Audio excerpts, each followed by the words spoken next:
কেন কি কারণে জানি না মাকে হত্যা করতে বলেছেন। মেনে নেবেন? বয়স তো অনেকের হয়েছে, অনেক সভাতে গেছেন।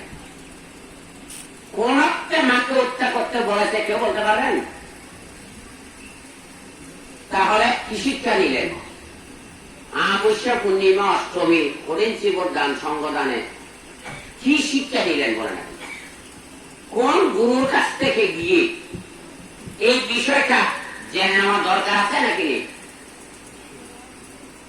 সেটা কোন অর্থে বলতে পারবেন? এমনি সময় নষ্ট করে যাচ্ছি, যার পরিপ্রেক্ষিতে আমাদের পূর্ব বৌদ্ধ সমাজের এই নৈতিক অবক্ষয়। এমনি মারা গেলে লক্ষ লক্ষ টাকা খরচ করে মাতৃ পূজা, পিতৃ পূজায় জোয়ার বসিয়ে দিচ্ছি, কিন্তু